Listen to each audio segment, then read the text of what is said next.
નમસ્તે વિદ્યાર્થી મિત્રો, લાસ્ટ લેક્ચરની અંદર આપણે કોષરસ પટલના કાર્યની વાત કરતા હતા.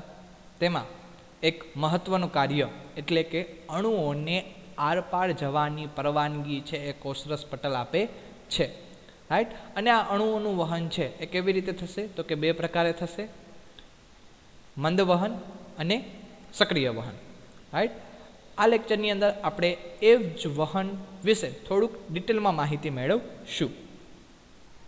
તો સૌથી પહેલાં નિષ્ક્રિય વહન એટલે કે મંદ વહન એટલે કે શું, તો આપણે માહિતી મેળવી ગયા કે મંદ વહન એટલે કે નિષ્ક્રિય વહન જે અણુઓ આરપાર વહન પામે છે તેને શક્તિની જરૂરિયાત રહેતી નથી, એટલે કે શક્તિની આવશ્યકતા વગર પટલમાંથી આરપાર વહન પામી શકે છે, તેને આપણે મંદ વહન કહીએ છીએ. તેનું પહેલું ઉદાહરણ એટલે કે પ્રસરણ, રાઈટ. સૌથી પહેલું ઉદાહરણ કયું આવશે? પ્રસરણ. ઓકે, તો પ્રસરણ એટલે કે શું, તો એના વિશે વાત કરીએ તો પ્રસરણ એટલે કે તટસ્થ દ્રવ્યો સામાન્ય પ્રસરણના સિદ્ધાંત અનુસાર, સામાન્ય પ્રસરણનો સિદ્ધાંત શું છે તો કે પ્રસરણ ઢોળાંશ મુજબ વધુ સાંદ્રતાથી ઓછી સાંદ્રતા તરફ પટલની આરપાર વહન પામે છે. ખાસ કરીને ઉદાહરણ યાદ રાખજો, આ એનું ઉદાહરણ છે. પ્રસરણની અંદર કયા દ્રવ્યો આવશે? તટસ્થ દ્રવ્યો આવશે. તટસ્થ દ્રવ્યો છે પ્રસરણ ઢોળાંશ મુજબ વધુ સાંદ્રતાથી ઓછી સાંદ્રતા તરફ પટલની આરપાર વહન પામે છે. સપોઝ એવું ધારો કે આ એક કોષ છે, આ કોષની અંદરની બાજુએ 2 તટસ્થ દ્રવ્યો છે, બહારની બાજુએ 10 તટસ્થ દ્રવ્યો છે. એટલે વધુ સાંદ્રતા ક્યાં થઈ તો કે બહારની બાજુએ, ઓછી સાંદ્રતા ક્યાં થઈ તો કે અંદરની બાજુએ. તો હવે જે એ તટસ્થ દ્રવ્યો છે એ વધુ સાંદ્રતાથી ઓછી સાંદ્રતા તરફ ગતિ કરે છે, એટલે કે કોષની બહારથી કોષની અંદરની તરફ ગતિ કરે છે. તો આ ઘટનાને આપણે શું કહેશું? પ્રસરણ કહેશું, રાઈટ. ઓકે, સમજીએ ઉદાહરણ દ્વારા કેવી રીતે થાય છે. દાખલા તરીકે અહીંયા લખેલું છે હાઈ કોન્સન્ટ્રેશન. હાઈ કોન્સન્ટ્રેશન એનો મતલબ વધુ સાંદ્રતા. શું થશે? વધુ સાંદ્રતા. ઓકે, એવી જ રીતે આ કોષની અંદરની બાજુએ છે, એવી જ રીતે કોષની બહારની બાજુએ છે લો કોન્સન્ટ્રેશન. લો કોન્સન્ટ્રેશન એટલે કે ઓછી સાંદ્રતા, રાઈટ. સાંદ્રતા તો ગમે ત્યાં ગમે એ હોઈ શકે. ઓકે, તો હવે શું તો કે પ્રસરણના સિદ્ધાંત અનુસાર, પ્રસરણના ઢોળાંશ અનુસાર વધુ સાંદ્રતાથી ઓછી સાંદ્રતા તરફ જો આ પદાર્થ છે એ શું કરે છે? ગતિ કરે છે. તટસ્થ દ્રવ્યો છે ગતિ કરે છે. તો એને ઇંગ્લિશમાં આપણે શું કહીએ છીએ? ડિફ્યુઝન. ડિફ્યુઝન એટલે કે પ્રસરણ, રાઈટ. શું થશે?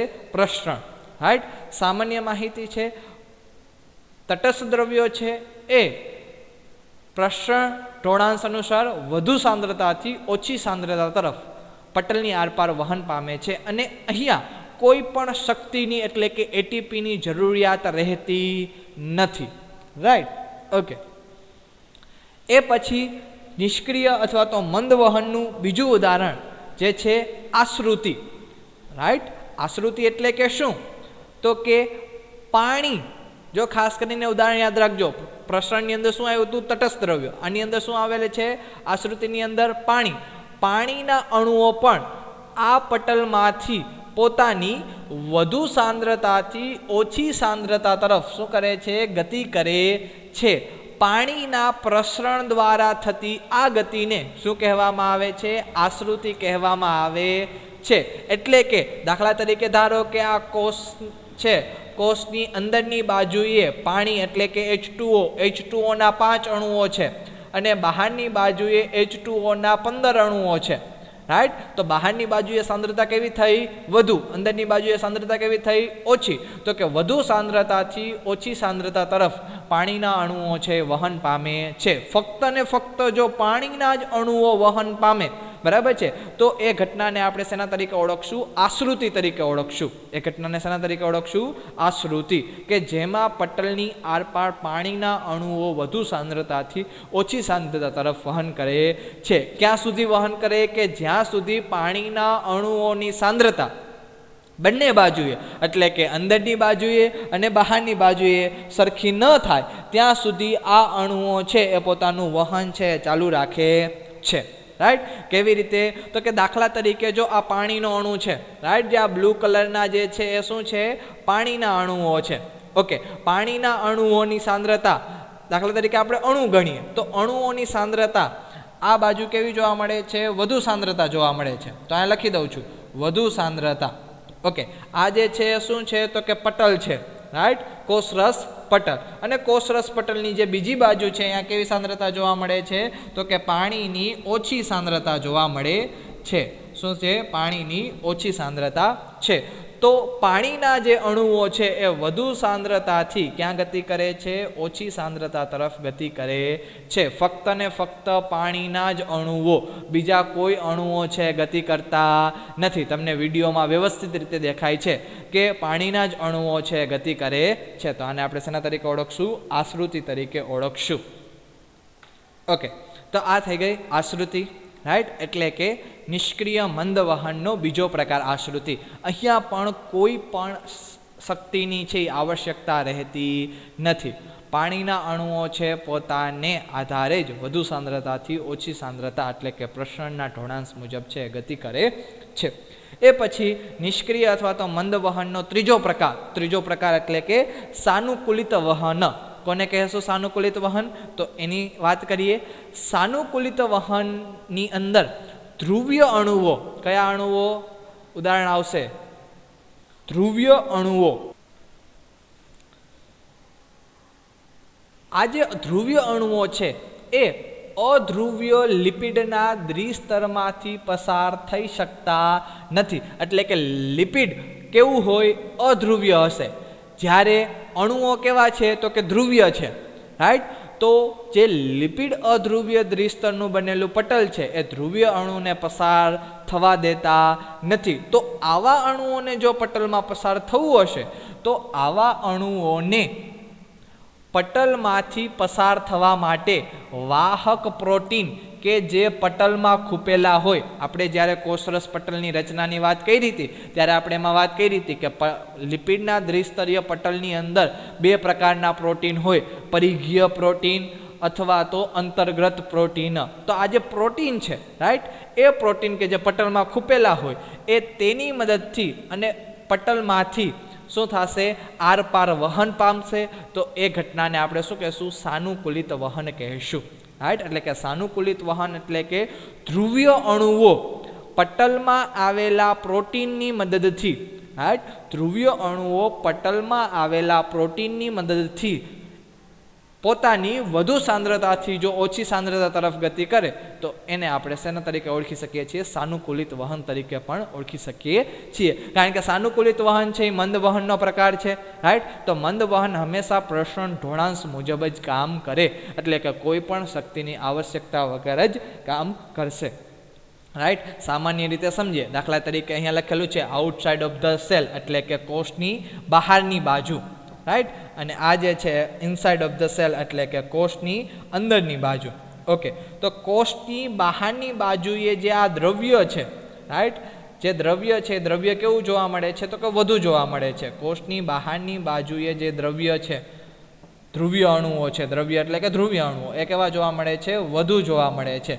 અને જ્યારે કોષની અંદરની બાજુએ એ જ ધ્રુવીય અણુઓ કેવા જોવા મળે છે ઓછા જોવા મળે છે તો શું થાય છે તો કે જે આ પટલ છે એ પટલની અંદર શું આવેલું છે તો કે પ્રોટીન આવેલું છે રાઈટ આ જે છે શું છે પ્રોટીન છે અને એ પ્રોટીનની મદદથી રાઈટ એ જે અણુ છે એ પોતાની વધુ સાંદ્રતાથી ઓછી સાંદ્રતા તરફ છે એ ગતિ કરે છે પહેલાં શું થાય છે તો કે જે બહારની બાજુએ જે જોડાવાનું સ્થાન છે તેની સાથે દ્રવ્ય અણુ છે એ જોડાય છે અને પછી એ અણુ ક્યાં દાખલ કરે છે તો કે અંદરની બાજુએ છે અંદરની બાજુએ દાખલ કરશે એટલે કે વધુ સાંદ્રતાથી ઓછી સાંદ્રતા તરફ દાખલ કરે છે તો આ જે ઘટના છે આ જે ઘટના શેની થશે સાનુકૂલિત વહનની ઘટના થશે અચ્છા આ ઘટના માટે પણ કોઈ પણ શક્તિની જરૂરિયાત રહેતી નથી એટલે કે કોઈ પણ શક્તિ છે એ વપરાતી નથી ધ્રુવીય અણુઓ એટલે કયા અણુઓ કે જેની પાસે ચાર્જ હોય રાઈટ વીજભાર હોય દાખલા તરીકે સોડિયમ છે રાઈટ આ ઉપરાંત K+ છે કેલ્શિયમ છે Cl માઇનસ છે, આવા બધા જે અણુઓ છે એ અણુઓ કોના દ્વારા? તો કે સાનુકૂલિત વહન દ્વારા, બરાબર છે, પોતાની વધુ સાંદ્રતાથી ઓછી સાંદ્રતા તરફ ગતિ કરશે. કોની મદદથી? તો કે પટલમાં આવેલા વાહક પ્રોટીનની મદદથી. ઓકે, એ પછી આ જે 3 પ્રકાર હતા એ હતા મંદ વહન એટલે કે નિષ્ક્રિય વહનના. એ પછીનો જે પ્રકાર છે એ છે બીજો મુખ્ય પ્રકાર, સક્રિય વહન. તો સક્રિય વહન એટલે કે શું? તો કે કેટલાક આયનો અથવા તો અણુઓ, રાઈટ, વહનની આરપાર કેન્દ્રતા ઢાળના વિરુદ્ધ દિશામાં એટલે કે સંકેન્દ્રતા ઢોળાંશની વિરુદ્ધ દિશામાં થાય છે. પેલા બધા કેવા થતા હતા? સંકેન્દ્રિત ઢોળાંશની દિશામાં થતા હતા. આ કેવું થશે? સંકેન્દ્ર ઢોળાંશની વિરુદ્ધ દિશામાં. અચ્છા, વિરુદ્ધ દિશામાં એટલે કેવું? એટલે કે ઓછી સાંદ્રતાથી વધુ સાંદ્રતા તરફ આ વહન ક્રિયાશક્તિ આધારિત એટલે કે શક્તિ આધારિત હોય છે, કે જેમાં શેનો ઉપયોગ થાય છે? તો આપણને બધાને ખબર છે કે શક્તિ છે એ કયા સ્વરૂપે હોય? એટીપી સ્વરૂપે હોય. એટલે કે એટીપીનો ઉપયોગ થાય છે. અને આ ઘટનાને આપણે શું કહેશું? સક્રિય વહન કહેશું. એટલે કે સક્રિય વહન છે એ સંકેન્દ્રણ ઢાળની વિરુદ્ધ દિશામાં થાય, જ્યારે મંદ વહન છે એ સંકેન્દ્રણ ઢાળની વિરુદ્ધ, જ્યારે મંદ વહન છે એ સંકેન્દ્રણ ઢાળની દિશામાં થાય. Right, okay. સક્રિય વહન છે એ ઓછી સાંદ્રતાથી વધુ સાંદ્રતા તરફ થાય, જ્યારે મંદ વહન છે એ વધુ સાંદ્રતાથી ઓછી સાંદ્રતા તરફ થાય છે. સક્રિય વહનમાં એટીપીનો ઉપયોગ થાય છે, જ્યારે મંદ વહનમાં કોઈ પણ પ્રકારના એટીપીનો ઉપયોગ થતો નથી. તો આ સક્રિય વહન અને મંદ વહનના તફાવત છે, હું બોલી ગયો. રાઈટ, તો એ તફાવત છે તમે લખી શકો છો. અચ્છા, આનું ઉદાહરણ છે, ઉદાહરણ કયું છે? તો બુકમાં આપેલું છે આપણને ઉદાહરણ છે sodium potassium pump, Na+K+ pump. Right, pump જ્યાં શબ્દ આવે, કયો શબ્દ આવે? પંપ. જ્યાં પંપ શબ્દ આવે ત્યારે પંપ શું કરશે? તો કે હંમેશા એટીપીનો ઉપયોગ કરી ઓછી સાંદ્રતાથી વધુ સાંદ્રતા તરફ પદાર્થોનું છે વહન કરે છે.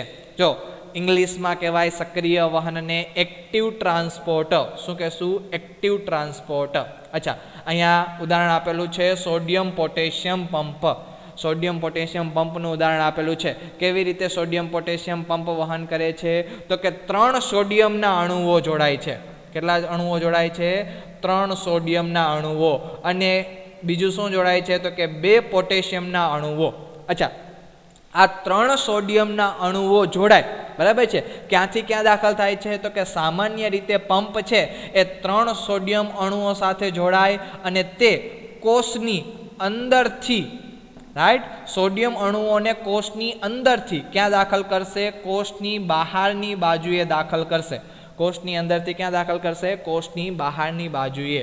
તો આ કોષની બહારની બાજુ છે અને આ કોષની અંદરની બાજુએ છે. તમે વિડીયોમાં જોઈ શકો છો કે સોડિયમ છે એ પહેલાં સોડિયમ પોટેશિયમ પંપ દ્વારા, આ સોડિયમ પોટેશિયમ પંપ છે જે ગ્રીન કલરનો દેખાય છે, તેની સાથે 3 સોડિયમ અણુઓ જોડાય છે અને આ 3 સોડિયમ અણુઓ, બરાબર છે, એટીપીની મદદથી, જો અહીંયા એટીપી છે, એટીપી આવે છે, રાઈટ, P અને સાથે એ, તો એટીપીનો અણુ આવે છે, એના કારણે એ 3 સોડિયમના અણુઓ બહાર દાખલ થાય છે અને બહારની બાજુએથી 2 પોટેશિયમના અણુઓ જોડાય, એટલે કે કોષની બહારથી ક્યાં દાખલ થાય છે? તો કે ફરીથી એ કોષની અંદરની તરફ છે, અંદરની તરફ દાખલ થાય છે. તો તમે જો કોષ જે પોટેશિયમ છે એ પોટેશિયમના અણુઓ, 2 અણુઓ છે બહારની બાજુએથી આવે છે, રાઈટ. પોટેશિયમના 2 અણુઓ છે ક્યાંથી આવે છે? બહારની બાજુએ આવે છે, જ્યાં સોડિયમ પોટેશિયમ પંપ સાથે જોડાશે. ક્યારે? કે જ્યારે સોડિયમ છે એ બહારની બાજુએ મુક્ત થતા હોય ત્યારે પોટેશિયમ જોડાશે અને એ જ્યારે અંદરની બાજુએ ખુલે એટલે 2 પોટેશિયમના અણુઓ શું થાય છે? અંદર દાખલ થાય છે. તો ખાસ કરીને યાદ રાખજો, રાઈટ. સક્રિય વહન એટલે કે એક્ટિવ ટ્રાન્સપોર્ટનું ઉદાહરણ સોડિયમ પોટેશિયમ પંપ. ક્યારે કાર્ય કરે? તો કે એ ઓછી સાંદ્રતાથી વધુ સાંદ્રતા તરફ કાર્ય કરે છે અને કોનો ઉપયોગ કરે છે? એટીપીનો છે, એટીપીનો ઉપયોગ કરે છે. 3 સોડિયમના અણુઓ ક્યાંથી ક્યાં દાખલ કરશે? અંદરથી બહાર. 3 સોડિયમના અણુઓ અંદરથી ક્યાં જશે? બહાર થશે. એટલે કે સોડિયમની સાંદ્રતા અંદરની બાજુએ ઓછી હશે, બહારની બાજુએ કેવી હશે? વધુ હશે. જ્યારે બે પોટેશિયમના અણુઓ કેવી રીતે દાખલ થશે? બહારથી અંદરની તરફ. એટલે બહારની બાજુએ પોટેશિયમની સાંદ્રતા ઓછી હશે અને અંદરની બાજુએ પોટેશિયમની સાંદ્રતા કેવી હશે?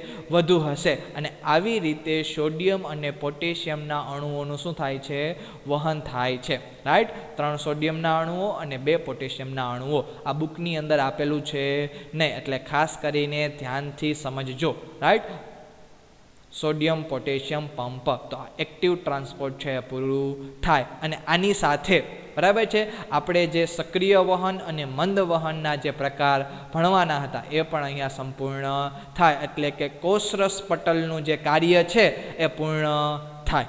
રાઈટ. કોષરસ પટલની જે રચના છે એ અહીંયા સંપૂર્ણ થાય. નેક્સ્ટ લેક્ચરની અંદર આપણે કોષ દિવાલ અને કોષીય અંગિકાઓ છે એના વિશે વાત કરીશું.